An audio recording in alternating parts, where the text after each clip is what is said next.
കത്തുകൾ കഥ പറയുന്നു. രചന ശശിധരൻ ആറാട്ടുവഴി. സംവിധാനം ബേബൻ കൈമാപ്പറമ്പൻ.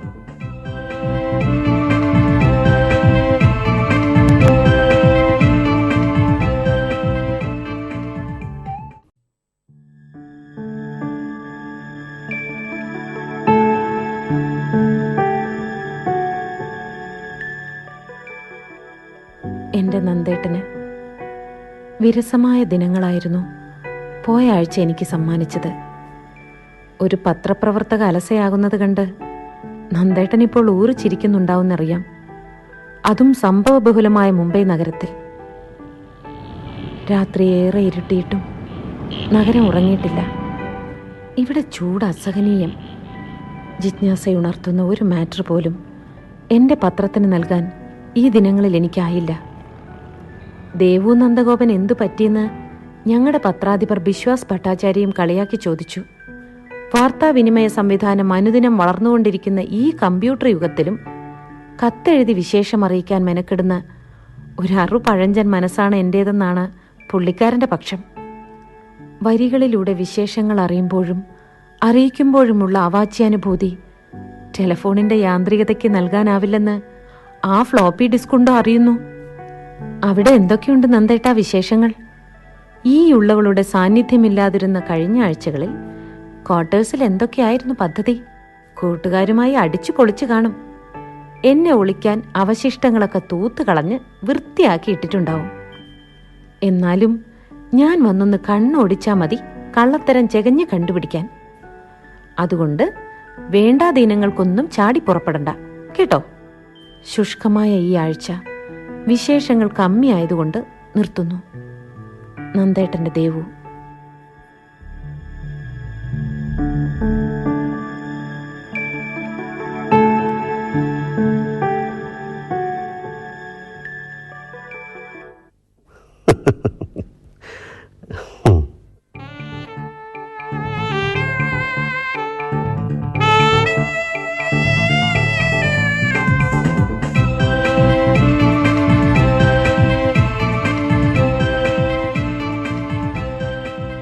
കത്തുകൾ കഥ പറയുന്നു.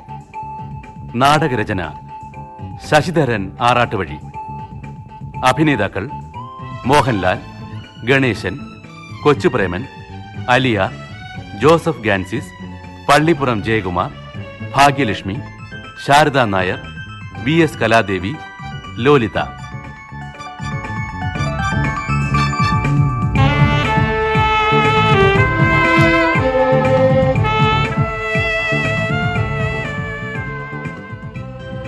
സംഗീതം മുരളി സിതാര.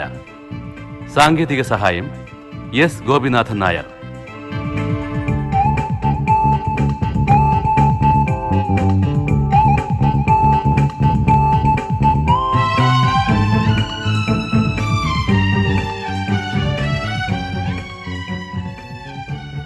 സംവിധാനം ബേബൻ കൈമാപ്പറമ്പൻ.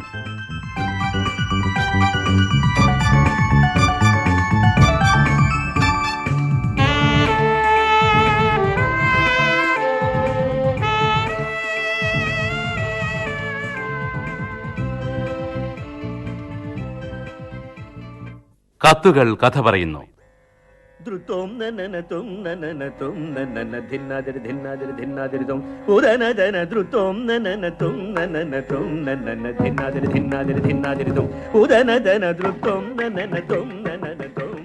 പ്രിയമുള്ള ദേവു, നീ അസൂയപ്പെടരുത്.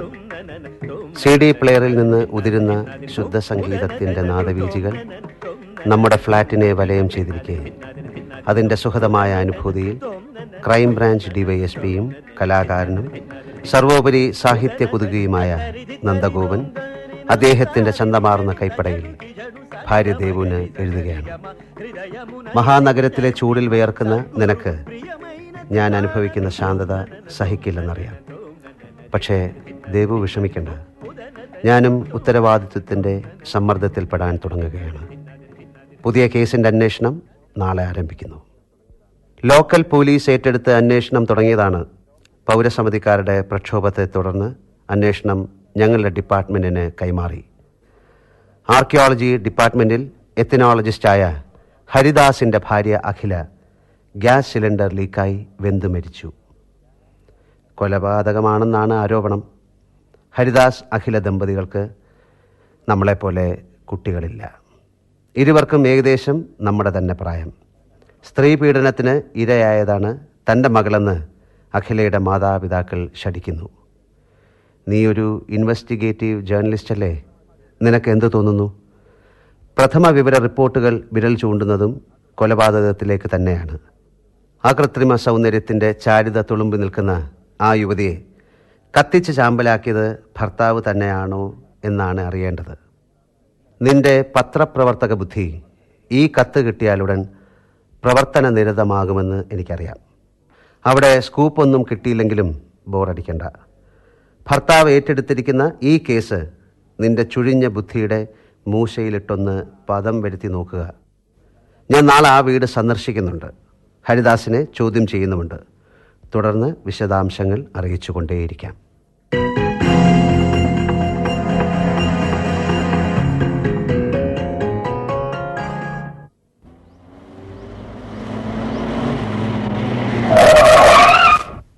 ദേ ഒരു ജീപ്പ്. പോലീസിൻ്റെ ബോർഡില്ല, എന്നാലും മഫ്തി വേഷത്തിലിറങ്ങുന്ന ആ ആള് ഒരു പോലീസ് ഉദ്യോഗസ്ഥനാണ്. ഹരിക്കെന്ത് തോന്നുന്നു? കേസ് ക്രൈംബ്രാഞ്ചിന് കൈമാറിയില്ലേ? ഇനി അവരുടെ വക ചോദ്യം ചെയ്യലിനാവും. ഒന്നും വിട്ട് പറയരുത്. കൊനഷ്ട ചോദ്യങ്ങൾ വരുമ്പോൾ എന്നെ ഒളികണ്ണിട്ടൊന്ന് നോക്കിയാൽ മതി. ഞാൻ പറഞ്ഞോളാം മറുപടി.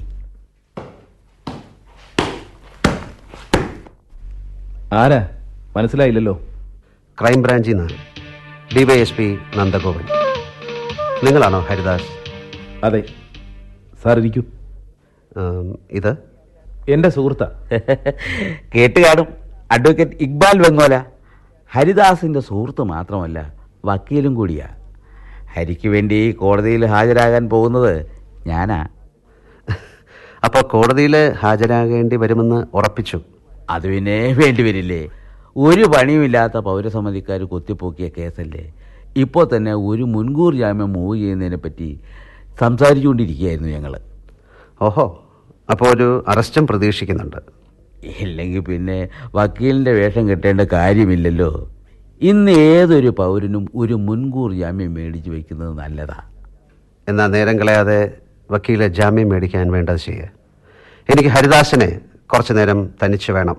അത് സാർ, ഇക്ബാൽ കൂടി. അതെ, ഞാൻ കൂടി ഉണ്ടാകുന്നതാണ് നല്ലത്. സംഭവത്തെക്കുറിച്ച് ഹരിദാസിനേക്കാൾ ഭംഗിയായി എനിക്ക് പറയാൻ കഴിയും. അടുക്കളയിൽ പൊള്ളലേറ്റ് മരിച്ചത് നിങ്ങളുടെ ഭാര്യയാണോ? ഏയ്, ഓൾ അടുക്കളയിൽ കയറത്തില്ല.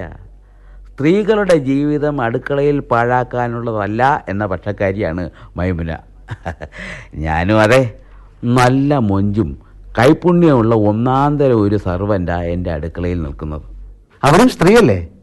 ആ സ്ത്രീയുടെ ജീവിതം അടുക്കളയിൽ പാഴാക്കിയാൽ? അല്ല, കുഴപ്പമില്ല. ഒന്ന് ചീഞ്ഞല്ലേ ഒന്നിന് വളമാകുന്നത്. മിസ്റ്റർ ഹരിദാസ്, ഇത് നിങ്ങളുടെ വീടായതുകൊണ്ട് ഇദ്ദേഹത്തോട് ഇറങ്ങിപ്പോകാൻ നിങ്ങൾ തന്നെ പറയുന്നതാണ് നല്ലത്. ഞാനൊരു അഡ്വക്കേറ്റാണ്. അതുകൊണ്ടാണ് ഇത്രയും സൗമനസ്യം കാട്ടിയത്. ഞാൻ ഇറങ്ങുന്നു. പക്ഷേ ഈ കേസിൻ്റെ അന്വേഷണത്തിനിടയിൽ താങ്കൾക്ക് എൻ്റെ സഹായം ആവശ്യമായി വരും. അപ്പോൾ എന്നെ വന്ന് കാണാൻ ജാള്യത വേണ്ട. തീർച്ചയായും വിളിപ്പിക്കും. അപ്പോൾ ഹരി, വൈകിട്ട് നമുക്ക് YMCAയിൽ വെച്ച് കാണാം. ഞാൻ ഇറങ്ങുന്നു. ആ ശരി. സാറിന് കുടിക്കാൻ ഒന്നും വേണ്ട. പുരാവസ്തു വകുപ്പിൽ ജോലി ആയതുകൊണ്ടാവണം ഈ സ്വീകരണ മുറിയും ഏതാണ്ടൊരു നാച്ചുറൽ ഹിസ്റ്റോറിക്കൽ മ്യൂസിയം പോലുണ്ടല്ലോ. നിങ്ങൾക്ക് കൈക്കൂലി മനുഷ്യൻ്റെയും മൃഗങ്ങളുടെയും അസ്ഥികൂടങ്ങളായിട്ടാണോ കിട്ടുന്നത്? സാർ തെറ്റിദ്ധരിക്കണ്ട. ഇതൊന്നും ഡിപ്പാർട്ട്മെൻറ്റ് വകയല്ല. പഠനകാലത്തെ ഈ കളക്ഷൻസ് എൻ്റെ ഒരു കൗതുകമായിരുന്നു. പിന്നൊരു എത്തിനോളജിസ്റ്റിന് ഇതൊക്കെ ആയിട്ടല്ലേ സഹവാസം. കൊള്ളാലോ ഈ തലയോട്ടി. ഇതിൻ്റെ വയലെന്താ ചാരം? ചിതയിൽ നിന്നും നേരെ ഇങ്ങോട്ട് എടുത്തുകൊണ്ട് പോകുന്നതാണോ? അയ്യോ അല്ല, അതിവിടെ ആസ്ട്രേ ആയിട്ടാണ് ഉപയോഗിക്കുന്നത്. മരിച്ചു കഴിഞ്ഞാൽ മനുഷ്യൻ്റെ തലയോട് ചാരം തട്ടാനേ കൊള്ളൂ അല്ലേ? മുൻവശത്തെ 2 പല്ലില്ലാത്തത് സൗകര്യമായി. ഓക്കെ, തമാശകൾ തൽക്കാലം കളഞ്ഞിട്ട് നമുക്ക് കാര്യത്തിലേക്ക് വരാം. പറയൂ, എന്താണ് സംഭവിച്ചത്? കഴിഞ്ഞ ഡിസംബർ 13-നായിരുന്നു സംഭവം. 13 ഇന്റർനാഷണൽ അൺലക്കി നമ്പറാണെന്നാണ് വെയ്പ്പ്. സാറത് വിശ്വസിക്കുന്നുണ്ടോയെന്നറിയില്ല, പക്ഷേ എൻ്റെ ജീവിതത്തിൽ അത് യാഥാർത്ഥ്യമായി. ലോക്കൽ പോലീസ് ക്രൈംബ്രാഞ്ചിന് ഹാൻഡ് ഓവർ ചെയ്ത നിങ്ങളുടെ കേസ് ഞാൻ പഠിച്ചു. ഡിസംബർ 13 പ്രതിപക്ഷ കക്ഷികൾ ആഹ്വാനം ചെയ്ത ഹർത്താലായിരുന്നു. അന്ന് നിങ്ങൾ ജോലിക്ക് പോയിരുന്നോ? പോയി. എനിക്കൊരു 2 വീലർ ഉള്ളതുകൊണ്ട് യാത്രയ്ക്ക് ബുദ്ധിമുട്ടുണ്ടായില്ല. അന്നൊരു ബന്ധിൻ്റെ പ്രതീതി തന്നെയായിരുന്നു. ഓഫീസിൽ പോകണ്ടെന്ന് അഖില നിർബന്ധിച്ചതാണ്. പറഞ്ഞു വരുന്നത് അന്ന് കാലത്തും ഭാര്യയുമായി സ്നേഹപൂർവ്വം തന്നെയാണ് നിങ്ങൾ പിരിഞ്ഞത് എന്നല്ലേ? അതെ. അഖിലയുടെ അച്ഛൻ ഭരതരാജനും പൗരസമിതിക്കാരും എങ്ങനെയൊക്കെ വ്യാഖ്യാനിച്ചാലും സത്യം അതാണ് സാർ. ഞങ്ങളുടെ ദാമ്പത്യ ജീവിതത്തെക്കുറിച്ച് ഞങ്ങൾക്ക് മാത്രമേ സത്യസന്ധമായി വിലയിരുത്താനാകൂ. പരസ്പരം അലോസരപ്പെടുത്തുന്ന ഒരു ചെയ്തിയും രണ്ടാളുടെയും ഭാഗത്തു നിന്നുണ്ടായിട്ടില്ല. പരസ്പര ധാരണയും വിശ്വാസവുമാണ് ശാശ്വതമായ ദാമ്പത്യത്തിന്റെ അടിത്തറയെന്ന് അഖിലയും ഞാനും മനസ്സിലാക്കിയിരുന്നു. അഖിലയുടെ പേരിലുള്ള സ്വത്ത് കിട്ടിയേ തീരൂ എന്ന് പറഞ്ഞ് നിങ്ങൾ അവളെ നിർബന്ധിച്ച് അവളുടെ വീട്ടിലേക്ക് പറഞ്ഞയച്ചോ? അവളുടെ അച്ഛൻ പറഞ്ഞതല്ലേ സാർ? സത്യമല്ലേ? അല്ല. സാർ വിശ്വസിച്ചാലും ഇല്ലെങ്കിലും നടന്നത് ഞാൻ പറയാം.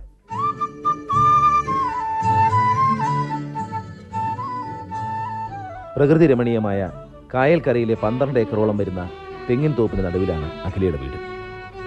4 കെട്ടും നടുമുറ്റവുമുള്ള പഴയ മാതൃകയിലുള്ള വീട്. വിലമതിക്കാനാകാത്ത ഈ സമ്പത്ത് കണ്ടുകൊണ്ടാണ് ഞാൻ അവളെ വിവാഹം ചെയ്തതെന്ന് സാർ തെറ്റിദ്ധരിച്ചേക്കും.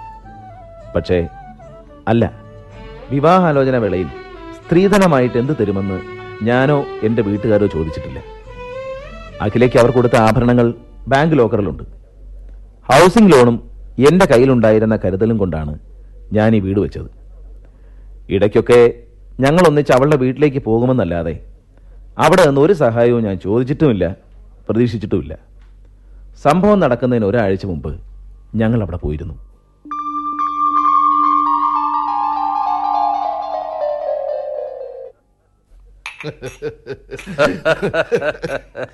എന്തിനാ ദിനേശ ഇതിങ്ങനെ വെച്ചോണ്ടിരിക്കുന്നേ? കഴിക്ക്. ആ ഹരിദാസ് എത്തിയല്ലോ. ഇരിക്കെ. മദ്യവർജന സമിതിയിൽ നിന്ന് ഹരിദാസ് റിസൈൻ ചെയ്യാറായില്ലേ? മനസ്സിലായില്ല. പറയുന്നത് കൊണ്ട് ഹരിക്കൊന്നും തോന്നരുത്. മറ്റുള്ളവരുടെ മുന്നിൽ മാന്യത ചമയാനുള്ള വരുത്തിക്കൂട്ടിയ ഈ ശ്രമം ഉണ്ടല്ലോ, അത് ഭയങ്കര ബോറാ. മദ്യപാനിയുള്ള നടുവിലിരിക്കുന്നത് അതിനേക്കാൾ ബോറാ.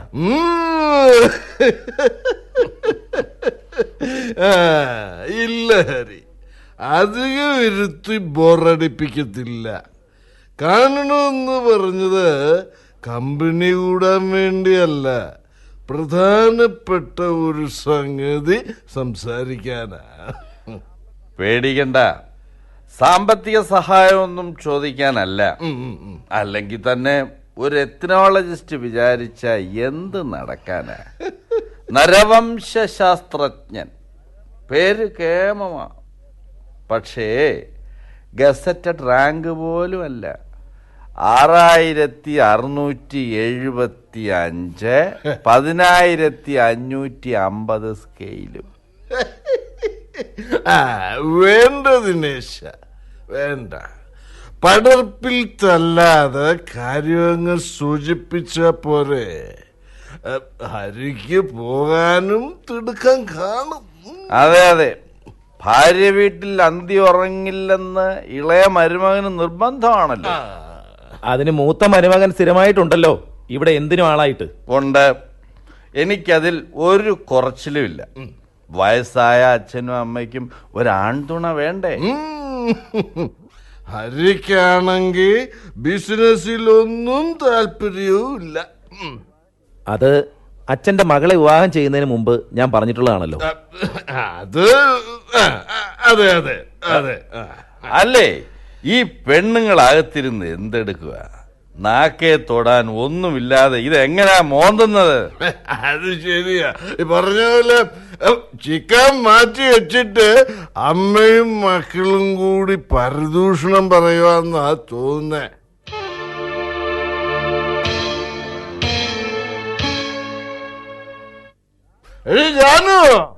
ജാനുവേ, എന്തോ? ഞങ്ങളിവിടെ ഇരിപ്പുണ്ട്, അത് മറക്കണ്ട. മുറ്റത്തുനിന്ന് വിളി തുടങ്ങി. അരുന്ധതി, ദേ നീ ഇതാ മിക്സിയിലൊന്ന് ചതച്ചെടുത്തേ. ഞാൻ ഈ സാലഡ് അരിഞ്ഞെടുക്കട്ടെ. അഖിലേ, നീ അമ്മയ്ക്ക് അതൊന്ന് ചതച്ചുകൊട്. ചുമ്മാ കയ്യും കെട്ടി നോക്കി നിന്നാൽ എങ്ങനാ? അച്ഛനെയും ഭർത്താവിനെയും മദ്യമൂട്ടാനുള്ള ചേച്ചിയുടെ ഒരു ശുഷ്കാന്തി കണ്ടില്ലേ? അമ്മയും ഈ തോന്നിയാസത്തിന് കൂട്ടു നിൽക്കണതാ എനിക്കും മനസ്സിലാവാത്തത്. അതേ, ആണുങ്ങൾ അധ്വാനം കഴിഞ്ഞ് ഇടയ്ക്കൊക്കെ 1-2 പെഗ് കഴിക്കുന്നത് നല്ലതാ.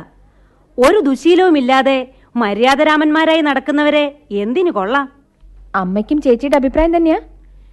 എനിക്കൊന്നും അറിയത്തില്ലേ. നിങ്ങളുടെ അച്ഛൻ പറയുന്നത് അനുസരിക്കാനേ ഞാൻ പഠിച്ചിട്ടുള്ളൂ. അതുകൊണ്ടാ ഇക്കണ്ട നേട്ടമൊക്കെ ഉണ്ടായത്. ഈനാം പേച്ചിക്ക് മരപ്പട്ടി കൂട്ട്. ആരടി ഈനാം പേച്ചി? ആരടി മരപ്പട്ടി? ഛേ, എന്താ ചേച്ചി ഇത്? പിച്ചാത്തി മാറ്റിപ്പിടി. അഹങ്കാരം കുറെ കൂടുന്നുണ്ട് നിനക്ക്. അരുന്ധതി, എന്താ മോളെ ഇത്? അവൾ ഒരു തമാശ പറഞ്ഞതല്ലേ. തമാശ? അസൂയാണമ്മേ, അസൂയ. അസൂയോ? ചേച്ചിയോടോ? എന്തിന്?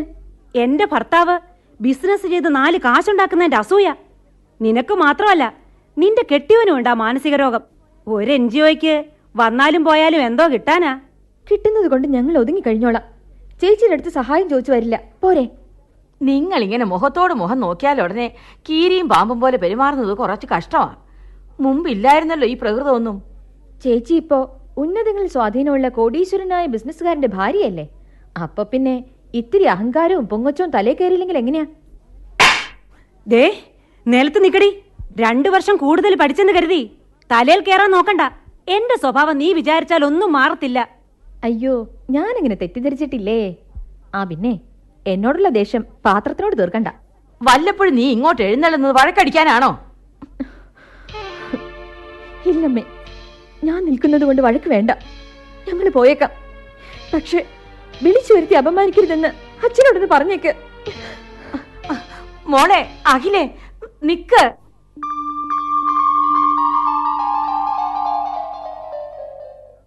അഖിലെ നിർബന്ധിച്ചപ്പോ രാത്രി ഭക്ഷണത്തിന് നിൽക്കാതെ ഞങ്ങളിങ്ങി പോന്നു. മിക്കവാറും ഇങ്ങനെയാണ്. അരുന്ധതിയും ദിനേശനും മുള്ളും മുനയും വെച്ചേ സംസാരിക്കൂ. ഗൗരവമുള്ള എന്തോ പറയാനുണ്ടെന്ന് പറഞ്ഞാണല്ലോ അച്ഛൻ എന്നെ വിളിപ്പിച്ചത്. മടക്കയാത്രയിലാണ് അക്കാര്യം ഞാൻ അഖിലെ അറിയിച്ചത്. എന്തായിരുന്നു വരദരാജൻ പറഞ്ഞ ഗൗരവമേറിയ കാര്യം? കായൽക്കരയിൽ പണിയാൻ പോകുന്ന ടൂറിസ്റ്റ് കോംപ്ലക്സിനെ പറ്റി. അതിൽ പങ്കാളിയാകാൻ താല്പര്യമുണ്ടോ എന്നറിയാനാണ് വിളിപ്പിച്ചത്. പണമൊന്നും ഇൻവെസ്റ്റ് ചെയ്യണ്ട. പ്രോജക്റ്റിൽ ഒരു ചെറിയ ഷെയർ എനിക്ക് തരും. പകരം അഖിലേക്ക് കായൽക്കരയിലുള്ള ഷെയർ വിട്ടുകൊടുക്കണം. അഖിലയോട് ആലോചിച്ചിട്ട് പറയാമെന്ന് ഞാൻ പറഞ്ഞു. പക്ഷേ വിവരം അറിഞ്ഞപ്പോൾ അഖില വല്ലാതെ ചൊടിച്ചു. ടൂറിസ്റ്റ് കോംപ്ലക്സിൽ ഷെയർ ഹോൾഡർ ആകുന്നോന്ന് അമ്മായി അച്ഛൻ ചോദിച്ചു. കെട്ടിയോളോട് ആലോചിക്കട്ടെ എന്ന് പറഞ്ഞ് എന്റെ ആളിങ്ങ് പോന്നു. പിന്നെ ഞാൻ എന്ത് വേണം? ഷെയർ വേണമെന്ന് പറയണമായിരുന്നു. ആ പ്രോജക്റ്റ് നടന്നാലല്ലേ ഷെയർ. എന്താ നടക്കില്ലേ? പ്ലാനൊക്കെ അപ്രൂവൽ ആയി കഴിഞ്ഞു. അടുത്ത മാസം തറക്കല്ലിടുക. നടക്കില്ല ഹരിയേട്ടാ. അഖില അത് നടത്തിക്കില്ല. മോൾ എന്തായി പറയുന്നത്? അച്ഛന്റെ സ്ഥലം അച്ഛന് ഇഷ്ടമുള്ളത് ചെയ്യുന്നു. അപ്പോ ആ സ്ഥലത്ത് നമുക്കൊരു അവകാശവും ഇല്ലെന്നാണോ? അഖില ഹരിദാസനിലല്ലാതെ മറ്റൊന്നിലും എനിക്കൊരു അവകാശവും. ഇത്രയ്ക്ക് ആദർശവാദിയായാലേ ആളുകൾ പൊക്കിയെടുത്ത് മ്യൂസിയത്തിൽ കൊണ്ടുവയ്ക്കും. മിക്കവാറും ചേട്ടന്റെ പുരാവസ്തു വകുപ്പ് തന്നെ അത് ചെയ്തേക്കും. പിന്നെ എനിക്കൊന്ന് കാണണമെങ്കിൽ ടിക്കറ്റ് എടുക്കേണ്ടി വരും. ചിരിക്കണ്ട. അച്ഛൻ ആർജിച്ചത് മാത്രമല്ല, മുത്തശ്ശിയുടെ വക പാരമ്പര്യ സ്വത്ത് കൂടിയാ അത്. ഹരിയേട്ടന് വേണ്ടെങ്കിൽ വേണ്ട, പക്ഷെ എന്റെ കുഞ്ഞിന് വേണം. കൊള്ളാം. ജനിച്ചിട്ടില്ലെന്നത് പോട്ടെ, ജന്മത്തിന്റെ സൂചന പോലും ഇല്ലാത്ത കുഞ്ഞിന് സ്വത്തോ എന്നാര് പറഞ്ഞു? നേരാണോ ഈ പറയുന്നത്? അതേന്ന്. എന്നിട്ട് ഇതുവരെ പറയായിരുന്നത് എന്താ? അയ്യടാ, ചുമ്മാ അങ്ങ് പറഞ്ഞാ മതിയോ? അതിന് നേരവും കാലവും നോക്കണ്ടേ? നിനക്ക് കുസൃതരം കുന്നായ്മയൊക്കെ കുറച്ച് കൂടുന്നുണ്ട്. എന്താ വിളിച്ചത്? നീ എന്നോ? ഇതാണുങ്ങളുടെ ഒരു സ്വഭാവം. അമ്മയാവാൻ പോകുന്നു അറിഞ്ഞതേ ഉള്ളൂ. മോളെ എന്നുള്ള വിളി മാറ്റി നീ എന്നായി. ഇനിയിപ്പോ വയറ് ചാടുമ്പം എന്താണാവോ സംബോധന? തോറ്റു ഞാൻ. പക്ഷേ അതെന്റെ മുമ്പിൽ മാത്രം മതി, മറ്റുള്ളവരുടെ മുന്നിൽ വേണ്ട. അതുകൊണ്ടാണ് ഞാൻ തീരുമാനിച്ചത്, കായൽക്കരയിലെ വസ്തുവിൽ അവരങ്ങനെ വിജയം കെട്ടിപ്പടുക്കണ്ട എന്ന്. പേരിനൊരു ഷെയറും തന്നിട്ട് ആ കണ്ണായ ഇടം തട്ടിയെടുക്കാനുള്ള ബുദ്ധിയുള്ള എന്റെ പെണ്ണ് പിന്നെ അസൂയക്കാരി പെണ്ണുങ്ങളെ പോലെ ചിന്തിച്ചു തുടങ്ങുന്നു. അസൂയയോ അത്യാഗ്രഹമോ അല്ല ഹരിയേട്ടാ. പഴമക്കാര് പറയുന്നത് പോലെ അവിടെ തേങ്ങ ഉടയ്ക്കുമ്പോ നമുക്ക് ചിരട്ടെങ്കിലും ഉടയ്ക്കണ്ടേ? ചേച്ചിയുടെ മോനെ പോലെ നമ്മുടെ കുഞ്ഞിനെ ഊട്ടിയിലൊന്നും അയച്ചു പഠിപ്പിച്ചില്ലേലും അവനെ ഒരു ഡിഗ്രിക്കാരനെങ്കിലും ആക്കണ്ടേ? അതിനൊക്കെ എന്റെ വരുമാനം ധാരാളം മതി. പക്ഷെ വലുതാവുമ്പോ അവൻ അവകാശപ്പെട്ടത് നമ്മളെ നേടിക്കൊടുക്കാഞ്ഞത് എന്താന്ന് അവൻ ചോദിച്ചാ എന്ത് സമാധാനം പറയും നമ്മള്? അതുകൊണ്ട് ചേട്ടൻ കുറച്ചു ദിവസത്തേക്ക് സിനിമയിലും നീണ്ട കഥകളിലുമൊക്കെ കാണുന്ന ആന്റി ഹീറോ ആകുന്നു. മനസ്സിലായില്ല. ഓഹരിയും കൊണ്ട് വീട്ടിൽ കയറിയാ മതിയെന്നും പറഞ്ഞ് ചേട്ടൻ എന്നെ എന്റെ വീട്ടിലേക്ക് പറഞ്ഞയക്കുന്നു. സ്വത്ത് കിട്ടിയില്ലെങ്കിൽ ഡൈവോഴ്സ്. അഖിലേ, നിയന്ത്രണം വിടണ്ട. ഇങ്ങനെ ചില അഭ്യാസങ്ങൾ കാണിച്ചില്ലേല് അച്ഛനും ആ ദിനേശപ്രഭുവും പൊങ്ങച്ച ചേച്ചിയും കൂടി നമ്മളെ ചവിട്ടി തേക്കും. പാരമ്പര്യമായി കിട്ടിയ സ്വത്ത് അവകാശമാ, ഔദാര്യമല്ല. ഒരാഴ്ചത്തെ വേർപാട് എന്റെ ചേട്ടൻ സഹിച്ചേ പറ്റൂ. വേണ്ട, ഞാൻ സമ്മതിക്കില്ല. നിന്റെ കുസൃതി എന്റെ വ്യക്തിത്വത്തെ ബാധിക്കുന്നത്. അഭിനയമാണെങ്കിലും മറ്റുള്ളവരുടെ മുമ്പിൽ ഒരു സ്ത്രീധന പീഡനക്കാരനാകാൻ എനിക്ക് വയ്യ. നിർത്ത്. നിങ്ങൾ നിങ്ങളെ വല്ലാതെ ആദർശവൽക്കരിക്കാൻ ശ്രമിക്കുന്നുണ്ട്. സാർ, ഞാൻ മതി. അത്രയ്ക്കങ്ങ് സ്വയം നല്ല പിള്ള ചമയാൻ നോക്കണ്ട. ഈ സംസാരം തുടർന്നാൽ നിങ്ങളുടെ ഭാര്യ പറഞ്ഞ പോലെ പുരാവസ്തു വകുപ്പിലേക്കല്ല പൂജപ്പരയ്ക്കയക്കും ഞാൻ. കാട് കയറാതെ മര്യാദയ്ക്ക് കാര്യം പറയൂ. നിങ്ങളുടെ വിലക്ക് വകവയ്ക്കാതെ അഖില അവളുടെ വീട്ടിലേക്ക് പോയി അല്ലേ? അതെ. പക്ഷേ ഒരാഴ്ച അവൾക്കവിടെ നിൽക്കാനായില്ല. 3-ന്റെ അന്ന് നിറകണ്ണുകളുമായി അവൾ മടങ്ങിപ്പോന്നു.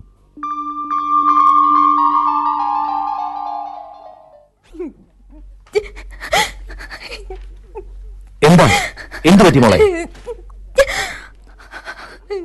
ആ, എന്താ എന്താ ഉണ്ടായത്? ഷെയർ തരില്ല എന്ന് അച്ഛൻ വാശി പിടിച്ചോ? ഒന്നും വേണ്ടാന്ന് ഞാൻ പറഞ്ഞല്ലേ. സാരമില്ല, കരയണ്ട. മുന്തിയ ഉദ്യോഗമല്ലെങ്കിലും നമുക്ക് മാന്യമായിട്ട് ജീവിക്കാനുള്ള വകയുണ്ടല്ലോ. പിന്നെന്തിനാ മോള് മണ്ണെന്നും സ്വത്തെന്നും പറഞ്ഞ് ചാടി പുറപ്പെട്ടത്? ആ, എന്താ ഇത്? വെറുതെ ആവശ്യമില്ലാതെ കരയണ്ട. എനിക്ക് തെറ്റുപറ്റിയേട്ടാ. സ്വത്തിൽ മാത്രമല്ല അയാൾ കാർത്തി. ദിനേശിന്റെ മറ്റൊരു മുഖം ഞാൻ കണ്ടു. എന്താ പറയുന്നത്? അതെ, ചേച്ചിയും അമ്മയും അമ്പലത്തിൽ പോയി നേരത്ത് ചേച്ചിയുടെ ഭർത്താവിന്റെ സ്ഥാനം വിട്ട് അയാള്. അഖിലേ, ഇല്ല, ഹരിയേട്ടന്റെ അഖില തോറ്റില്ല. ചായ കുടിച്ചു വെച്ച കപ്പാണ് അന്നേരം കൈ കിട്ടിയത്. അത് വെച്ചുള്ള ഏറ് അവന്റെ നെറ്റിക്ക് തന്നെ കൊണ്ടു. അമ്മയും ചേച്ചിയും മടങ്ങി വരുന്നതുവരെ അവിടെ നിന്നില്ല, ഇങ്ങ് പോന്നു. നന്നായി. പക്ഷേ ഇതങ്ങനെ വിട്ടാ ശരിയാവില്ല. അച്ഛനെ അറിയിക്കണം. ഇന്ന് തന്നെ ഞാൻ അച്ഛനെ കാണുന്നുണ്ട്. വേണ്ട ഹരിയേട്ടാ, ചേച്ചിയുടെ ജീവിതം നമ്മളായിട്ട് തൊലക്കണ്ട. ഞാൻ ഇനി അങ്ങോട്ട് പോകാതിരുന്ന പോരെ.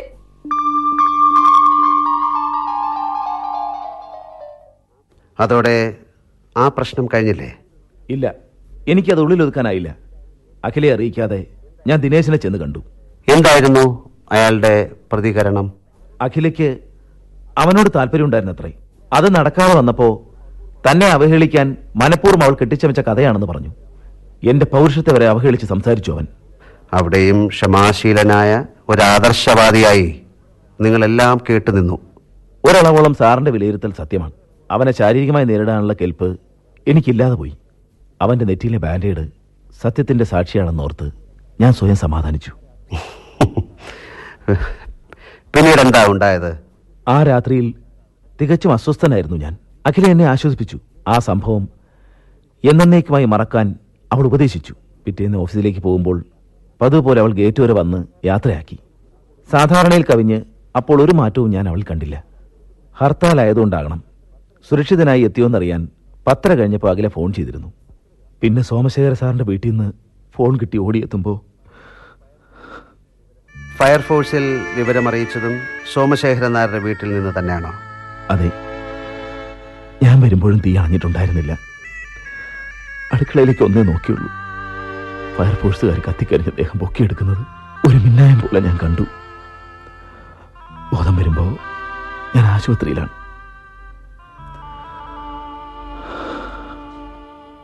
അതൊരിക്കലും ഒരാത്മഹത്യയോ കൈപ്പിഴയോ അല്ല സർ. നിസാര കാര്യങ്ങൾ പോലും സൂക്ഷ്മതയോടെ കൈകാര്യം ചെയ്യുന്ന അവളുടെ നോട്ടക്കുറവുകൊണ്ട് ഗ്യാസ് സിലിണ്ടർ ലീക്ക് ചെയ്ത് തീ പടർന്നു പിടിക്കാൻ ഒരു സാധ്യതയുമില്ല. ആരോ സിലിണ്ടർ മനഃപൂർവ്വം തുറന്നുവിട്ട് തീ ഉരസിയതാവണം. ആരെയാണ് നിങ്ങൾക്ക് സംശയം? അവനെ തന്നെ, ദിനേശനെ. ഒരാഗ്രഹം തോന്നിയാൽ പിന്മാറുന്നവനല്ലവൻ. അത് സാധിക്കാൻ എന്ത് പൈശാചിക നീക്കവും നടത്തും. 10ാം ക്ലാസ് പോലും പാസ്സായിട്ടില്ലാത്ത അവൻ ജീവിതം വെട്ടിപ്പിടിച്ചത് എങ്ങനെയാണ്? അവന്റെ സമ്പന്നതയ്ക്ക് പിന്നിൽ ഒരുപാട് പേരുടെ കണ്ണീരുണ്ട്. അന്നവൻ വീട്ടിൽ വന്നിരിക്കണം. എന്റെ അഖിലയെ കീഴ്പ്പെടുത്താൻ ശ്രമിച്ചു കാണും. ശരിയാവാം. അടുക്കളയിൽ ഗ്ലാസുകളും പ്ലേറ്റുകളും പൊട്ടിച്ചിതറിക്കിടന്നതായി FIR-ൽ കാണുന്നുണ്ട്. ഒരുപക്ഷെ അത് മരണവെപ്രാളത്തിൽ അഖില സ്വയം ചെയ്തതായി കൂടെ. അങ്ങനെയാണെങ്കിൽ അടുക്കളയ്ക്ക് പിന്നാമ്പുറത്ത് മുറ്റത്ത് നിന്ന് കിട്ടിയ സിഗരറ്റ് ലാമ്പോ സാർ? ദിനേശൻ സ്മോക്കറാണോ? അതെ, സിഗരറ്റ് പാക്കും ലാമ്പും എപ്പോഴും അയാളുടെ പോക്കറ്റിൽ കാണും. നിങ്ങൾ വലിക്കാറില്ലേ? ഇല്ല. മുൻവശത്തെ വാതിൽ അകത്ത് നിന്ന് ലോക്ക് ചെയ്തിരിക്കുകയായിരുന്നു. അടുക്കള വാതിൽ കത്തിക്കരിഞ്ഞു പോയതുകൊണ്ട് ലോക്ക് ചെയ്തിരുന്നോ എന്ന് തിട്ടമില്ല. ഈ 2 വാതിലുകളല്ലാതെ പുറത്തേക്ക് മറ്റു വാതിലുകളില്ല. കരിഞ്ഞ വാതിൽ പാളി അകത്തിയാണ് ഫയർഫോഴ്സുകാർ അകത്ത് കടന്നത്. പുറത്തു നിന്നൊരാൾക്ക് ഈ കൃത്യത്തിൽ പങ്കുണ്ടെങ്കിൽ അയാൾ കിച്ചൺ ഡോർ വഴിയാകണം രക്ഷപ്പെട്ടത്. പോകുന്ന പോക്കിൽ അബദ്ധത്തിൽ സിഗരറ്റ് ലാമ്പ് നിലത്ത് വീണിരിക്കാം. അങ്ങനെ തന്നെയാവും സാർ സംഭവിച്ചത്. ഡ്രോയിങ് റൂമിലോ ബെഡ്റൂമിലോ മൽപ്പിടുത്തം നടന്ന ലക്ഷണമൊന്നും കണ്ടില്ല. വായിച്ചു കൊണ്ടിരുന്ന നിലയിൽ ഒരു വനിതാ മാഗസിൻ ബെഡിൽ കണ്ടു. അപ്പോൾ അഖില ബെഡ്റൂമിൽ വായിച്ചുകൊണ്ട് കിടന്നപ്പോഴാകണം കോളിംഗ് ബെൽ കേട്ടത്.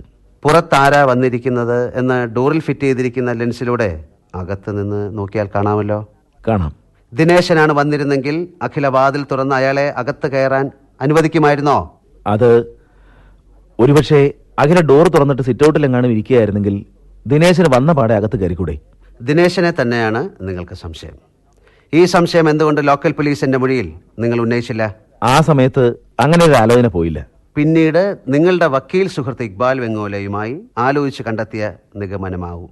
അല്ല സർ. നിങ്ങൾ ഉച്ചയ്ക്ക് ചോറ് കൊണ്ടുപോവുകയല്ലേ പതിവ്? അതെ. ഡിസംബർ 13-ാം തീയതി, അതായത് സംഭവ ദിവസം, നിങ്ങളുടെ തന്നെ വാക്കുകൾ കടമെടുത്ത് പറഞ്ഞാൽ ആ അശുഭദിനത്തിലും നിങ്ങൾ ചോറ് കൊണ്ടുപോയി. യെസ്, കൊണ്ടുപോയി. പിന്നെ ഉച്ചയ്ക്ക് എന്തിനാണ് നിങ്ങൾ ഇവിടെ വന്നത്? ഞാനോ? ഞാൻ വന്നില്ല. വന്നില്ലെങ്കിൽ 1:30-ക്കും 2:30-ക്കും ഇടയ്ക്ക് നിങ്ങൾ ഓഫീസിൽ നിന്ന് എങ്ങോട്ടാണ് പോയത്? പെട്ടെന്നൊരു സ്ഥലം കണ്ടെത്താനാവുന്നില്ല അല്ലേ? ഞാൻ ഇത്ര കൺഫ്യൂഷൻ ഉണ്ടാവാൻ അത്ര പിന്നിലല്ലല്ലോ ഡിസംബർ 13. അതോ ഒരു നരവംശ ശാസ്ത്രജ്ഞന്റെ കണക്കിൽ അതൊരു വലിയ കാലയളവാണെന്ന് വരുമോ? അല്ല സർ, ഞാൻ സത്യം പറയാം. എൻ്റെ ഒരു ഫ്രണ്ട് മദ്രാസ് മെയിൽ വന്ന് റെയിൽവേ സ്റ്റേഷനിൽ വിളിച്ചു. ഓട്ടോ ഇല്ലാത്തത് കൊണ്ട് അവനെ പിക്ക് ചെയ്ത് വീട്ടിൽ കൊണ്ടാക്കേണ്ടി വന്നു. ഈ ഒരു പരോപകാര പ്രവൃത്തി പറയാൻ എന്തിനായിരുന്നു ഒരു വൈമുഖ്യം? അത് ഓഫീസ് സമയത്തായിരുന്നത് കൊണ്ട്. അപ്പോൾ ആദർശത്തിന് നിരക്കാത്തത് ചിലപ്പോഴൊക്കെ ചെയ്യേണ്ടി വരും അല്ലേ ഹരിദാസിന്? സത്യത്തിൽ സംഭവിച്ചത് എന്താണെന്ന് ഞാൻ പറയാം. ദിനേശൻ പറഞ്ഞതുപോലെ അഖിലയ്ക്ക് ദിനേശനോട് താല്പര്യമുണ്ടായിരുന്നു. അനാവശ്യം പറയരുത് സർ. Cool down. അഖില പറയാതെ തന്നെ നിങ്ങളത് മനസ്സിലാക്കിയിരുന്നു. കായൽക്കരയിലെ ഷെയർ വാങ്ങി വന്നാൽ മതി എന്ന് പറഞ്ഞ് അഖിലയെ അവളുടെ വീട്ടിലേക്ക് അയച്ചത് നിങ്ങൾ തന്നെയാണ്. ഷെയർ ഇല്ലാതെ വെറും കൈയോടെ മടങ്ങി വന്ന അവളെ നിങ്ങൾ പീഡിപ്പിച്ചു. ഡിസംബർ 13-ാം തീയതി പതിവില്ലാതെ ഉച്ചയ്ക്ക് നിങ്ങൾ വീട്ടിൽ വന്നു. ദിനേശനുമായുള്ള ബന്ധം ആരോപിച്ച് നിങ്ങൾ വീണ്ടും അഖിലയെ മർദ്ദിച്ചു. മുൻവാതിൽ അകത്ത് നിന്ന് ലോക്ക് ചെയ്യാൻ നിങ്ങൾ മറന്നില്ല. പീഡനം താങ്ങാനാവാതെ ഉറക്ക നിലവിളിച്ച അവളുടെ വായ നിങ്ങൾ പൊത്തി. ശ്വാസം നഷ്ടപ്പെട്ട് ബോധരഹിതയായി അഖില നിലത്ത് വീണു. മരിച്ചെന്ന് കരുതി ഗ്യാസ് സിലിണ്ടർ തുറന്നു വിട്ടിട്ട് അടുക്കള വാതിൽ ചാരി നിങ്ങൾ പിന്നാമ്പുറത്തെത്തി. സിഗരറ്റ് ലൈറ്റ് ഡോറിന്റെ വിടവിൽ വെച്ച് കത്തിച്ചു. തീ ആളിപ്പടർന്ന വെപ്രാളത്തിൽ നിങ്ങൾ അറിയാതെ ലൈറ്റർ തെറിച്ച് നിലത്ത് വീണു. നിങ്ങൾ ഓടി മുൻവശത്ത് വന്ന് സ്കൂട്ടറിൽ കയറി ഓഫീസിലേക്ക് തന്നെ പാഞ്ഞു. അപ്പോൾ സമയം 2 മണി കഴിഞ്ഞ് 35 മിനിറ്റ്. സാറിന്റെ കണ്ടെത്തൽ 100% ശരിയാണ്. നിങ്ങൾ ഇത്രയും വാചാലനായത് അബദ്ധമായി പോയെന്ന് ഇപ്പൊ തോന്നുന്നു അല്ലേ? പക്ഷേ സാറിന്റെ നിഗമനത്തിൽ അക്ഷന്തവ്യമായ ഒരു തെറ്റുപറ്റി. തെറ്റോ? എവിടെയാണ് തെറ്റിയത്? സിഗരറ്റ് വലിക്കാത്ത എന്റെ കയ്യിൽ സിഗരറ്റ് ലാമ്പ് എങ്ങനെ വരും? എല്ലാം അന്വേഷണ ഉദ്യോഗസ്ഥൻ തന്നെ കണ്ടെത്തുന്നത് മോശമല്ലേ ഹരി? കുറ്റവാളികൾ തന്നെ പൂരിപ്പിക്കാനായി ചില സമസ്യകൾ പൂരിപ്പിക്കാതെ വിടും. അതെന്റെ ഒരു ദുശ്ശീലമാണ്. അപ്പോൾ കുറ്റം സമ്മതിച്ച സ്ഥിതിക്ക് നമുക്ക് പുറപ്പെടാം. ആര് കുറ്റം സമ്മതിച്ചു? സാറിന്റെ കണ്ടെത്തൽ 100% ശരിയാണെന്നല്ലേ ഞാൻ പറഞ്ഞുള്ളൂ. ലോക്കൽ പോലീസ് വിട്ടുകളഞ്ഞ കണ്ണികൾ സാർ വിദഗ്ധമായി കൂട്ടിച്ചേർത്തു. പക്ഷേ ഇപ്പോൾ എൻ്റെ അമ്മായി അച്ഛനും പൗരസമിതിക്കാരും സംശയിക്കുന്നത് പോലെ സാർ എന്നെ തന്നെ സംശയിക്കുന്നു. അന്വേഷണ ചുമതല സാറിനാണെന്ന് അറിഞ്ഞപ്പോൾ എൻ്റെ ജീവിതം തട്ടിപ്പറിച്ചവന് അർഹിക്കുന്ന ശിക്ഷ കിട്ടുമല്ലോ എന്ന് ഞാൻ ആശ്വസിച്ചു. അതുകൊണ്ടാണ് ഒരുറ്റ സുഹൃത്തിനോടെന്ന പോലെ ഞാൻ എല്ലാം തുറന്നു പറഞ്ഞത്. പക്ഷേ സാർ അവരുടെ മെഗാഫോൺ ആകുമെന്ന് ഒരിക്കലും ഞാൻ കരുതിയില്ല. മിസ്റ്റർ ഹരിദാസ്, നിങ്ങൾ അതിര് കടക്കുന്നു. Sorry sir. തീവ്രമായ ദുരന്തത്തിൽപ്പെട്ട് തളർന്നു പോയ ഒരുവൻ ആത്മഹത്യക്ക് മുതിരാത്തത് നേരിയ പ്രതീക്ഷ ബാക്കി നിൽക്കുന്നുണ്ട് മാത്രം. അഖിലയുടെ ജീവൻ അപഹരിച്ചവൻ ശിക്ഷിക്കപ്പെടും എന്ന പ്രതീക്ഷയിലാണ് ഞാൻ ഇന്നും ദിവസങ്ങൾ തള്ളി നീക്കുന്നത്. സാറിന് എന്നെ സഹായിക്കാൻ കഴിയില്ലേ? എന്നെ സംശയിച്ചോളൂ. പക്ഷെ ആ സംശയത്തിൽ സത്യം മറഞ്ഞു പോകരുന്നൊരു അപേക്ഷയുള്ളൂ. ശരി, ഇപ്പോൾ ഞാൻ ഇറങ്ങുന്നു, സംശയത്തോടെ തന്നെ.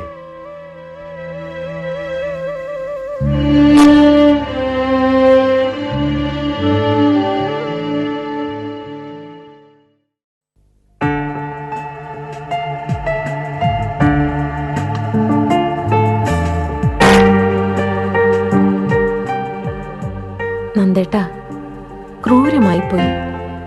നന്ദേട്ടനായിരുന്നു ഹരിദാസന്റെ സ്ഥാനത്തെങ്കിൽ ഒന്ന് ചിന്തിച്ചു നോക്കൂ. ഹരിദാസ് ആദർശം അഭിനയിക്കുന്നവനാണെന്നൊന്നും എനിക്ക് തോന്നിയിട്ടില്ല. അയാൾക്ക് അഖിലയെ കൊലപ്പെടുത്താനാവില്ല. ഒരിത്തിരി കള്ളം ഉള്ളിലുള്ള ഒരുവന് ഒരിക്കലും ഭാര്യയെപ്പറ്റി ഇത്ര സ്നേഹവായ്പോടെ പറയാൻ കഴിയില്ല. കഴിയുമായിരുന്നെങ്കിൽ എന്റെ അസാന്നിധ്യത്തിൽ നന്ദേട്ടൻ മറ്റുള്ളവരോട് എന്നെ പുകഴ്ത്തി പറഞ്ഞിട്ടുള്ളതൊക്കെ അഭിനയമായിരുന്നു എന്ന് എനിക്ക് തിരുത്തേണ്ടി വരും. ഒന്നും മുഖവിലക്കെടുക്കരുതെന്നറിയാം, പ്രത്യേകിച്ചൊരു പോലീസ് ഉദ്യോഗസ്ഥൻ.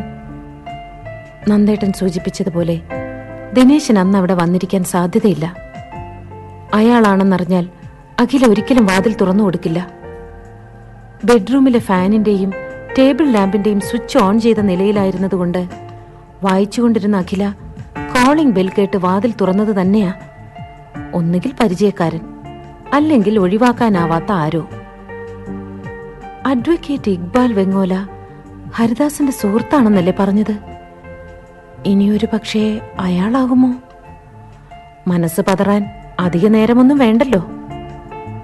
ദിനേശന് തോന്നിയതുപോലൊരു വൃത്തികെട്ട അത്യാഗ്രഹം വെങ്ങോലയ്ക്ക് തോന്നരുതോ? നന്ദേട്ടന്റെ ദേവു.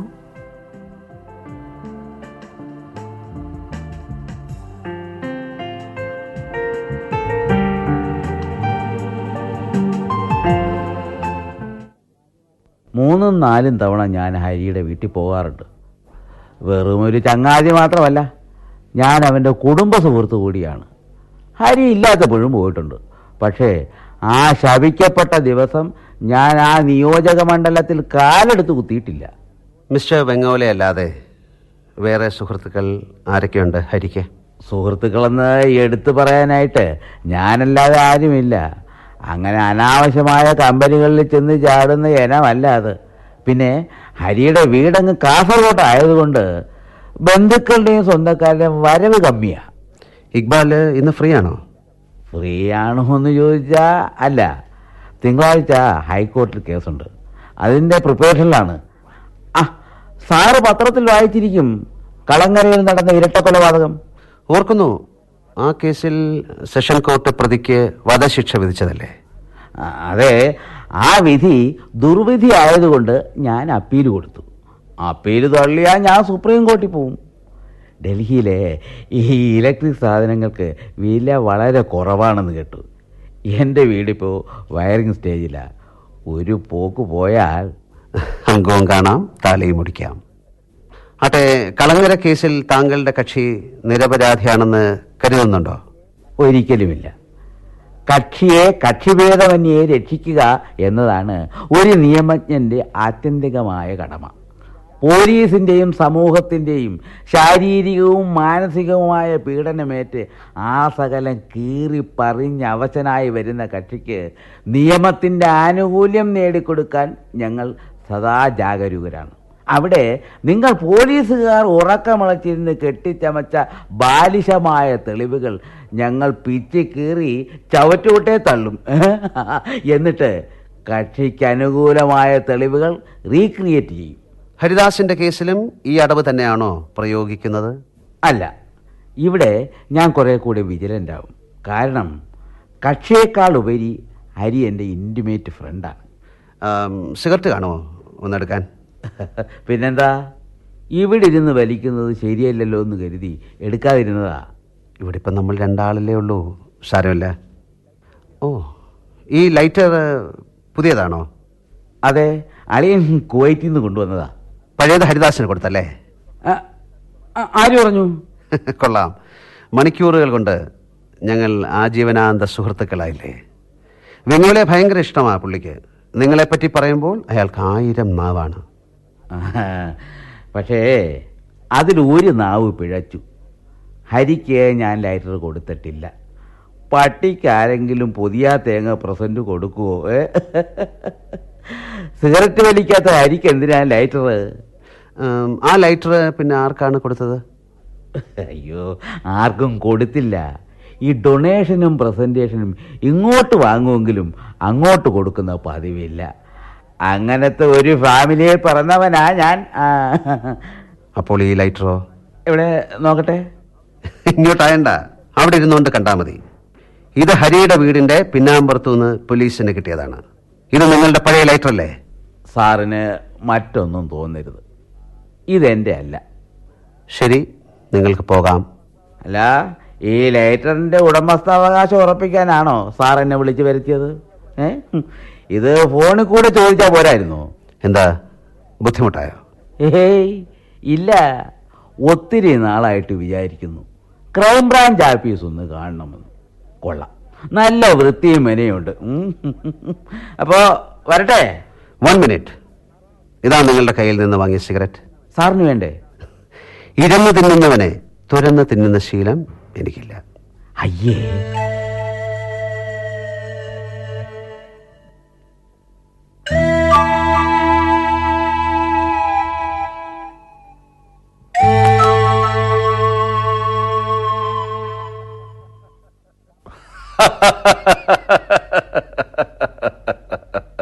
Stop it. ഇതൊക്കെ കേട്ടാൽ ചിരിക്കാതെ എന്ത് ചെയ്യും സാർ? അത് മാത്രമല്ല അവൻ പറഞ്ഞു നടക്കുന്നത്, പൗരസമിതി സംഘടിപ്പിച്ച കേസ് ക്രൈംബ്രാഞ്ചിനെ കൊണ്ട് അന്വേഷിപ്പിക്കാൻ കാശെറിഞ്ഞതും ഞാനാണെന്നാ. സാറിനറിയാലോ, സാർ എന്നെ വിളിപ്പിച്ച ഈ നേരത്തല്ലാതെ മുമ്പ് എപ്പോഴെങ്കിലും സാറിനെ കാണാനോ സ്വാധീനിക്കാനോ ഞാൻ ഇവിടെയോ സാറിന്റെ താമസ സ്ഥലത്തോ വന്നിട്ടുണ്ടോ? എന്റെ ചോദ്യത്തിനുള്ള മറുപടി അല്ലിത്. ഞാൻ പറഞ്ഞല്ലോ, അഖിലയും എൻ്റെ ഭാര്യയുമായിട്ട് അല്ലറ ചില്ലറ സൗന്ദര്യപ്പിണക്കമൊക്കെ ഉണ്ടായിട്ടുണ്ട്. ചേച്ചിയും അനിയത്തിയുമാണെന്ന് പറഞ്ഞിട്ടെന്താ, രണ്ടും പെണ്ണല്ലേ? എങ്കിലും ചേട്ടൻ എന്ന നിലയിലുള്ള ആദരവും ബഹുമാനവും അവൾ എനിക്ക് തന്നിരുന്നു. ചേച്ചിയുടെ ഭർത്താവായിട്ടല്ലാതെ എപ്പോഴെങ്കിലും അവൾ നിങ്ങളെ കണ്ടിരുന്നോ? ചോദിച്ച സ്ഥിതിക്ക് പറയാം, എന്നെ കാണുമ്പോഴൊക്കെ ഒരു പ്രത്യേക ഭാവമായിരുന്നു അവൾക്ക്. തെറ്റിദ്ധരിക്കണ്ട, ഞാനെങ്ങനെ ഏകഭാര്യാവ്രതക്കാരനൊന്നും അല്ല. എൻ്റെ തൊഴിലുമായി ബന്ധപ്പെട്ട അത്തരം വിക്രിയകൾക്ക് ധാരാളം അവസരങ്ങളുമുണ്ട്.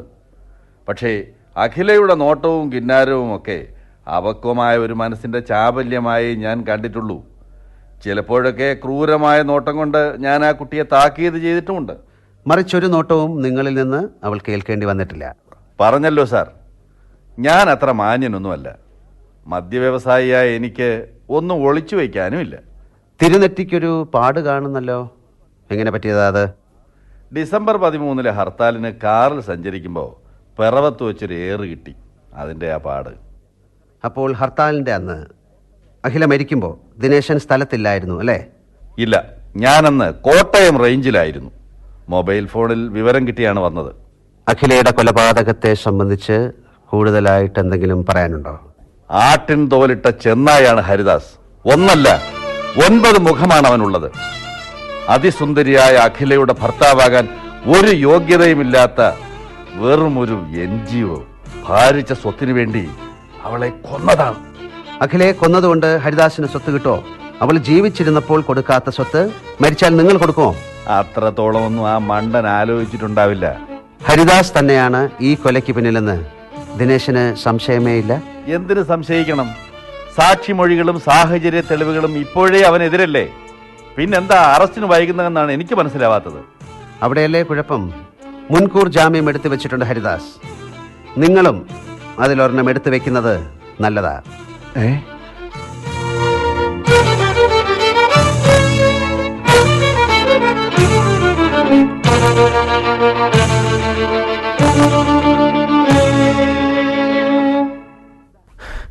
അങ്കിൾ എന്താ എന്താ ഉണ്ടായത്? ഹാ, നിന്ന് കിതയ്ക്കാതെ കാര്യം പ്രവഹിച്ച. ക്രൈംബ്രാഞ്ച് DYSP നന്ദഗോപൻ വീട്ടിൽ വന്നിരുന്നു. എന്തിന്? അങ്കിളിന്റെ ഫ്രണ്ട് ഹരിദാസ് സാറിന്റെ വീടിന് പിന്നിലുള്ള പ്ലേ ഗ്രൗണ്ടിലല്ലേ ഞങ്ങൾ ക്രിക്കറ്റ് കളിക്കുക പതിവ്? അതെ, ഒരിക്കൽ ഞാൻ അവിടെ ഉണ്ടായിരുന്നപ്പോ തെറിച്ച് വീണ പന്തെടുക്കാൻ റോഹിച്ചൻ വന്നിരുന്നല്ലോ. 3-4 പ്രാവശ്യം അങ്ങനെ ബോൾ ഇപ്പുറത്ത് പോയപ്പോ ഞാൻ ചെന്ന് എടുത്തിട്ടുണ്ട്. ഇതൊരു ശീലമാക്കണ്ടെന്ന് അഖിൽ ആന്റി തമാശയ്ക്ക് പറയുകയും ചെയ്തു. അതിന് ക്രൈംബ്രാഞ്ചിന് ഇതിലെന്ത് കാര്യം? തമാശ അവരുടെ ബ്രാഞ്ച് അല്ലല്ലോ.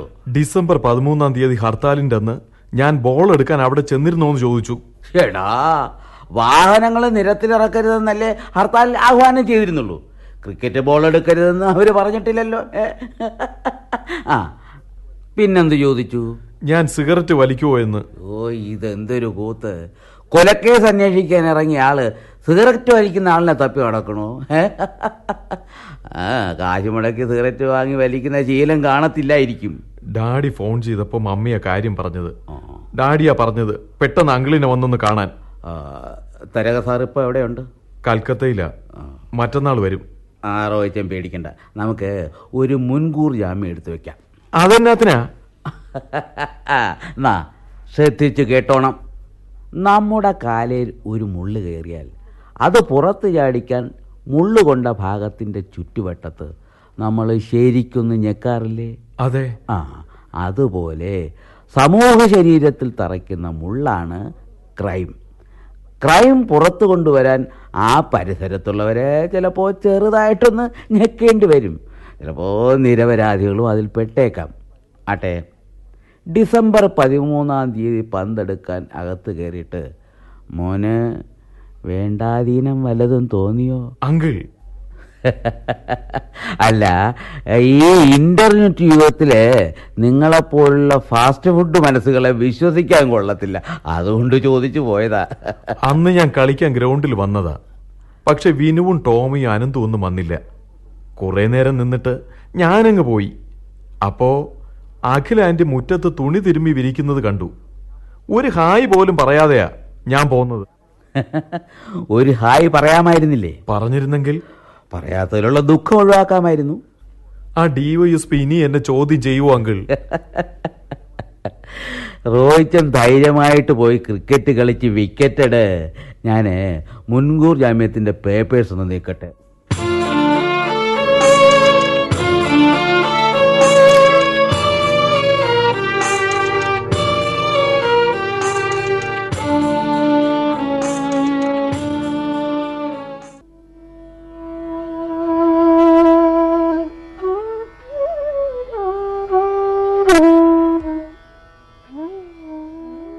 പ്രിയമുള്ള ദേവു, അന്വേഷണത്തിൻ്റെ അവസാന ഘട്ടത്തിലാണ് ഞാൻ. ദുരൂഹതകൾ വലയം ചെയ്ത ദിവസങ്ങൾ താണ്ടി ഇപ്പോൾ ഒരു നിഗമനത്തിലെത്തിച്ചേരാമെന്ന് മനസ്സ് മന്ത്രിക്കുന്നു. സ്വപ്നങ്ങൾ എത്ര ക്ഷണികമാണ് ദേവു. നിർദോഷമായ കൊച്ചു കൊച്ചു വാശികളല്ലാതെ ശാലീന സുന്ദരിയായ അഖിലയ്ക്ക് കുറവുകൾ ഒന്നുമില്ലായിരുന്നു. ഏതാണ്ട് നിന്നെപ്പോലെ തന്നെ. ശ്രദ്ധിച്ചാൽ നമ്മളുടെ ജീവിതവുമായി ഒത്തിരി സമാനതകൾ അഖിലയുടെയും ഹരിദാസിൻ്റെയും ജീവിതത്തിൽ കാണാനാവും. സ്ത്രീ തന്നെയാണ് പുരുഷന്റെ ധനമെന്ന വിശ്വാസത്തിലെത്താൻ ഹരിദാസിനെ പ്രേരിപ്പിച്ചതും അവളുടെ സ്വഭാവ നൈർമല്യം തന്നെയായിരുന്നു. തൻ്റെ ഉള്ളിൽ നാമ്പെടുത്ത കുരുന്നിനെ ചൊല്ലിയുള്ള നനുത്ത സ്വപ്നങ്ങളെ താലോലിച്ച് തുടങ്ങിയിട്ടേ ഉണ്ടായിരുന്നുള്ളൂ അഖില. പക്ഷെ മോഹങ്ങൾ മുളയിലെ നുള്ളിക്കളഞ്ഞല്ലോ. അവൾക്ക് ക്രൂരമായ വിധി ഒരുക്കിയത് ആരാണ്? ഹരിദാസിനെയും ദിനേശിനെയും ഇക്ബാലിനെയും ഒടുവിൽ ക്രിക്കറ്റ് പ്ലെയറായ റോയി തരകനെയും സംശയത്തിന്റെ ത്രാസിലിട്ട് ഞാൻ തൂക്കി നോക്കി പലതവണ. ആ മനുഷ്യൻ നീ തന്നെ എന്നൊരുവന്റെ നേർക്ക് തറപ്പിച്ച് വിരൽ ചൂണ്ടാനാവാതെ 4 പേരും തുല്യമായി തൂങ്ങി. ദിനേശൻ അതിവിദഗ്ധമായി കള്ളം പറയുന്നവനാണെന്ന് മനസ്സിലാക്കിയപ്പോൾ ആ തട്ട് തെല്ലൊന്ന് താണു. ഇന്നലെയാണ് ഹരിദാസിന്റെ വീട് ഒന്നുകൂടി പരിശോധിക്കാൻ തോന്നിയത്. എത്ര ബോധപൂർവം ചെയ്യുന്ന കുറ്റകൃത്യമായാലും തെളിവിന്റെ ഒരു കണിക അവിടെ ശേഷിക്കും എന്ന് പറയാറില്ലേ? അതുപോലെ വിലപ്പെട്ട ഒരു തുമ്പ് ഫ്രിഡ്ജിന്റെ മുകളിൽ നിന്ന് എനിക്ക് കിട്ടി.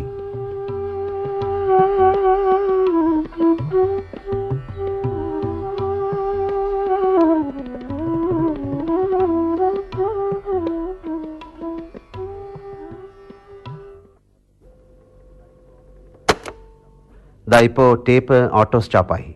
കാസറ്റ് തിരിച്ചിടുന്നില്ല. എത്രയും വേഗം ഈ കത്ത് എഴുതി പെട്ടിയിലിട്ടാലേ സമാധാനമുള്ളൂ. ഫ്രിഡ്ജിന് മുകളിൽ നിന്ന് കിട്ടിയ തെളിവിൻ്റെ ആ കണിക എന്താണെന്നറിയണ്ടേ? ഇലക്ട്രിസിറ്റി ബോർഡിൻ്റെ spot bill. December 13 bill date. അതെ, അഖിലയും അവളുടെ സ്വപ്നങ്ങളും എരിഞ്ഞു തീരാൻ കാരണമായ ആ ഹർത്താൽ ദിനത്തിൽ മീറ്റർ റീഡിംഗ് എടുക്കാൻ ഒരാൾ വന്നിരിക്കുന്നു. ഡ്രോയിങ് റൂമിലാണ് മീറ്റർ ബോർഡ്. ആ ഉദ്യോഗസ്ഥനകത്ത് കയറാതെ റീഡിംഗ് എടുക്കുക സാധ്യമല്ലല്ലോ. ഒരു കുമാറാണ് അന്ന് ആ ഏരിയയിൽ സ്പോട്ട് ബില്ലിങ്ങിന് പോയത്. അയാളെ ചോദ്യം ചെയ്യാൻ കഴിഞ്ഞില്ല. ഭാര്യയെയും 2 മക്കളെയും കൂട്ടി അയാൾ വെക്കേഷൻ ടൂറിലാണ്. മറ്റന്നാളെ മടങ്ങി വരൂ. ദേവു, എൻ്റെ നിഗമനം ശരിയല്ലേ? കുമാറിൻ്റെ ഭാര്യയും മക്കളും ഒന്നും അറിയാതെ സുഖവാസ കേന്ദ്രങ്ങളിലെ ഉല്ലാസകരമായ നിമിഷങ്ങളിലൂടെ കടന്നു പോവുകയാവും ഇപ്പോൾ. അവർക്ക് സ്നേഹസമ്പന്നനായ ആ മനുഷ്യൻ്റെ ഒരു നിമിഷം അയാളുടെ കയ്യിൽ നിന്നും വഴുതിപ്പോയ സത്യം അവരുണ്ടോ അറിയുന്നു? ദേവു, മറ്റന്നാൾ അവർ മടങ്ങിയെത്തും. അന്ന് തീയതി 13. ആ ദിവസം അവരുടെ ജീവിതത്തിലെ അശുഭദിനമാകുമോ?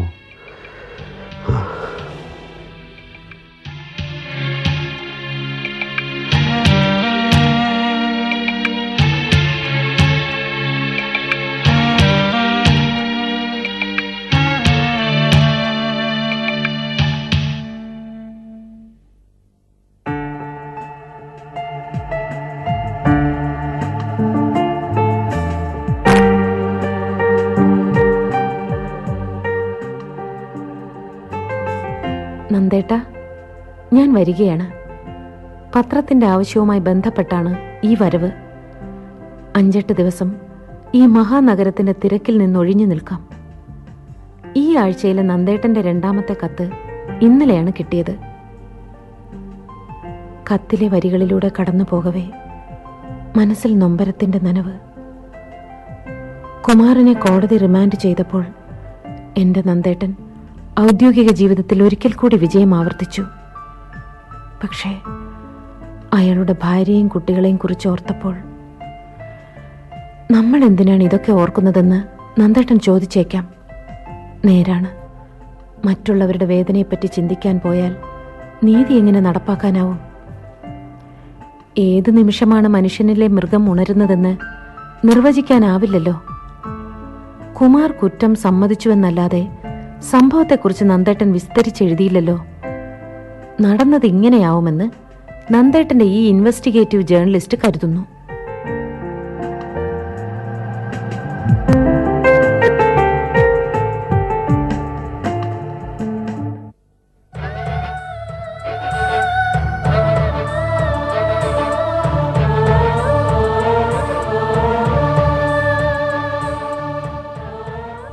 അയാൾ കുടിക്കാൻ വെള്ളം ചോദിച്ചപ്പോൾ അത് ദുഷ്ടലാക്കോടെയാണെന്ന് പാവം അഖിലയുണ്ടോ അറിയുന്നു. വെള്ളമെടുക്കാൻ ഡൈനിങ് ഹാളിലേക്ക് പോയതിന്റെ പിന്നാലെ കുമാർ ചെല്ലുമെന്ന് അവൾ നനച്ചിരിക്കില്ല. സർവ്വ നിയന്ത്രണവും വിട്ട് അവളെ കടന്നു പിടിച്ചപ്പോൾ അഖില ഒച്ച വയ്ക്കുമെന്ന് അയാൾ കരുതി കാണില്ല.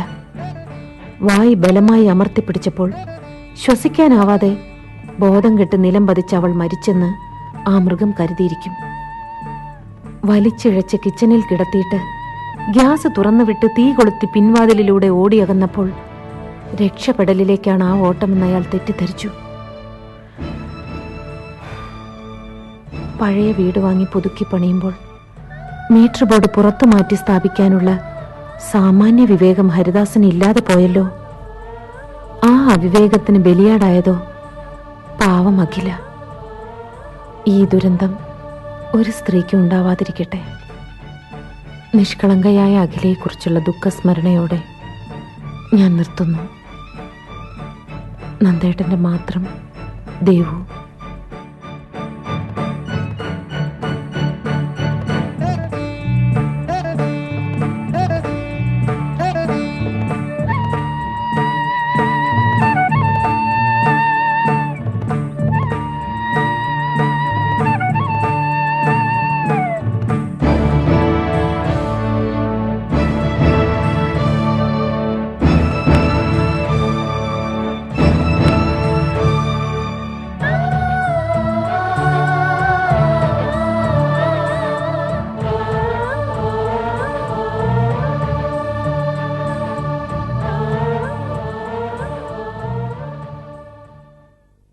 കത്തുകൾ കഥ പറയുന്നു. നാടകം സമാപിക്കുന്നു. രചന ശശിധരൻ ആറാട്ടുവഴി. സംവിധാനം ബേബൻ കൈമാപ്പറമ്പൻ.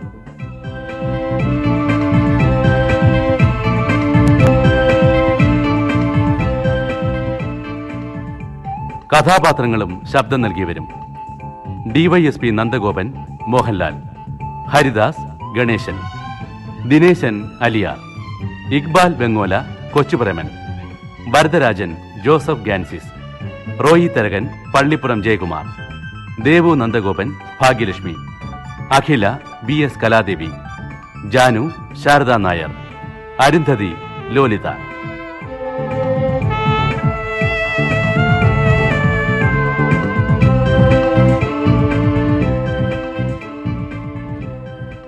സംഗീതം മുരളി സിത്താര. സാങ്കേതിക സഹായം S ഗോപിനാഥൻ നായർ.